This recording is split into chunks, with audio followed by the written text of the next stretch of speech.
What if I told you that every failure, every missed opportunity, every moment you've called bad luck was actually you moving against the invisible current that controls all human success?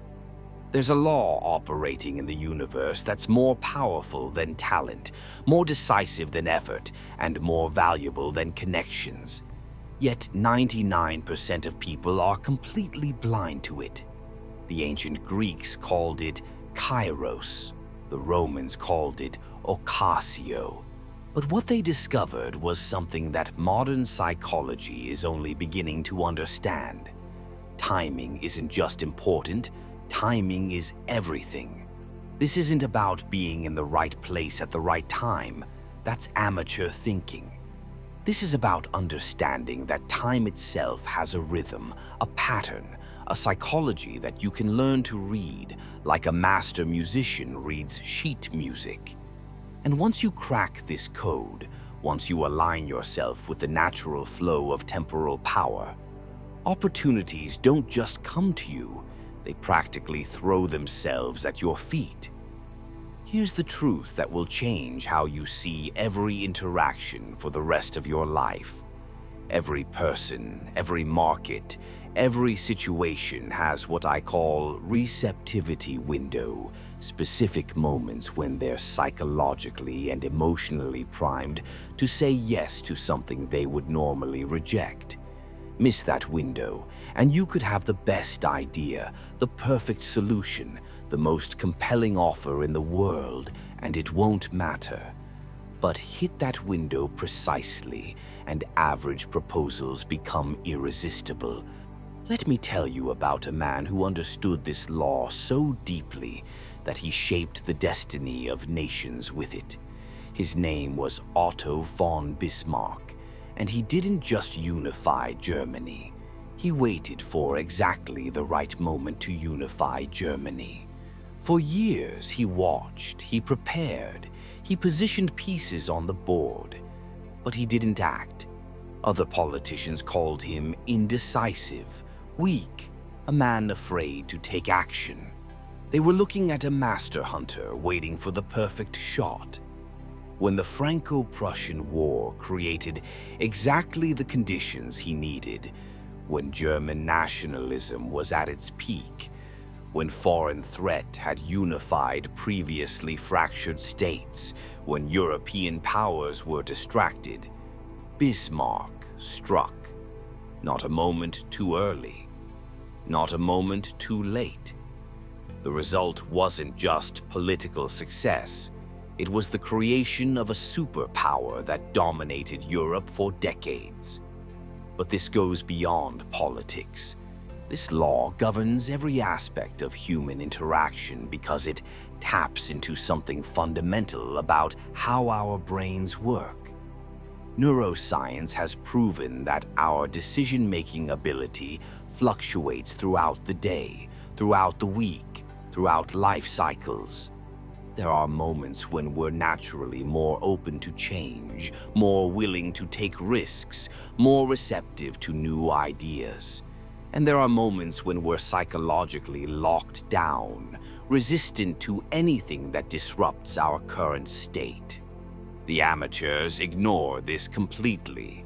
They make their pitch whenever it's convenient for them. They ask for favors when they need them, not when others are willing to give them. They launch products when they're ready, not when the market is hungry. They're fighting against the current and wondering why swimming is so hard. Here's where it gets really interesting from a psychological perspective. Humans have what researchers call temporal landmarks, specific moments that psychologically reset our mental state and make us more open to change. The beginning of a new year, the start of a new week, right after a major life event, immediately following a success or failure. These are the moments when people's mental guards are down, when their normal resistance patterns are disrupted. Smart salespeople know this instinctively. They don't call prospects on Monday morning when everyone's overwhelmed with weekly planning. They don't pitch on Friday afternoon when people's minds are already on the weekend.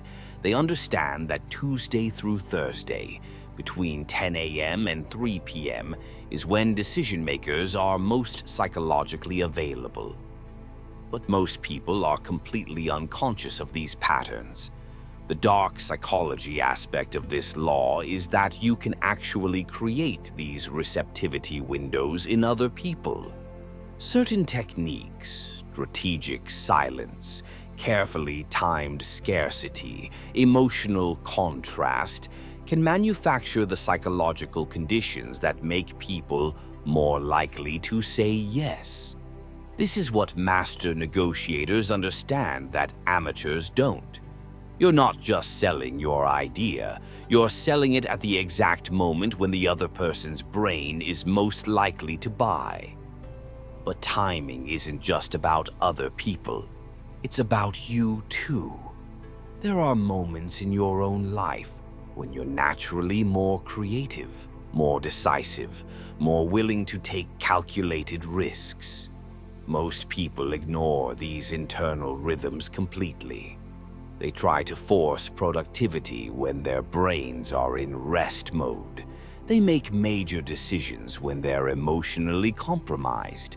They're working against their own psychological patterns and wondering why everything feels like an uphill battle. Marcus Aurelius wrote about this in his Meditations. He noticed that certain types of thinking came more easily at dawn, that difficult conversations were best handled in the evening, that major decisions should never be made when emotions were running high. He was mapping his own temporal patterns and using them strategically. Here's how this plays out in modern wealth building. The amateur entrepreneur launches their product when they've finished building it. The professional launches when market conditions are optimal. The amateur investor buys stocks when they have money available. The professional buys when the market psychology is aligned with their strategy. The amateur asks for a raise when they need more money. The professional asks when their value to the company is most obvious and the boss is most receptive. Warren Buffett is perhaps the greatest living master of this law. He doesn't invest when stocks are cheap. He invests when stocks are cheap and when market psychology has created maximum pessimism. He waits for what he calls fat pitches, moments when both fundamental value and temporal opportunity align perfectly. His famous quote, "Be fearful when others are greedy and greedy when others are fearful," isn't just about contrarian thinking. It's about temporal strategy. But here's where most people completely miss the deeper layer of this law. Timing isn't just about external opportunities. It's about internal preparation, meeting external possibility. If you're not ready when the moment comes, it doesn't matter that the moment came. The universe is constantly throwing opportunities at you, but if you're not positioned to recognize them and act on them, they pass by invisibly. This is why the Stoics emphasized what they called premeditatio malorum, imagining potential scenarios in advance so you could respond instantly when they occurred. They understood that opportunity often disguises itself as crisis, and by the time you figure out what's really happening, the window has closed. Here's your practical implementation system. First, start mapping the temporal patterns of the people and situations most important to your goals. When is your boss most receptive to new ideas? When are your customers most likely to buy? When are you most creative and energetic? Most people never track these patterns, so they're constantly swimming against the current. Second, develop what I call temporal patience. This is different from regular patience. Regular patience is waiting and hoping something will happen. Temporal patience is actively preparing while consciously waiting for the right moment to act. You're not passive, you're coiled, ready to strike when conditions align. Third, learn to recognize the signs that a receptivity window is opening. Changes in someone's routine, expressions of frustration with their current situation, recent successes or failures, transitions in their personal or professional life. These are all signals that their normal resistance patterns might be disrupted. Fourth, master the art of strategic delay. Sometimes the most powerful action is conscious inaction. When you feel the urge to act immediately, ask yourself, is this the optimal moment, or am I just impatient? Many opportunities are lost, not because people act too late, but because they act too early. Here's the advanced technique that separates true masters from everyone else. Learn to create artificial scarcity around timing itself. Instead of saying, "This offer is available anytime you're ready," say, "This opportunity is only available until Friday." Instead of, "Call me whenever you want to discuss this," say, "I have an opening Thursday at 2 p.m. You're not just managing the opportunity, you're managing the perception of temporal pressure. But perhaps the most powerful aspect of this law is understanding that timing creates meaning. The same action performed at different moments can have completely different impacts. A compliment given right after someone's been criticized hits differently than one given randomly. A business proposal made right after a competitor's failure lands differently than one made randomly. You're not just delivering content. You're delivering content wrapped in temporal significance. The masters understand that life isn't just about what you do. It's about when you do it. They know that the right action at the wrong time fails just as surely as the wrong action at any time.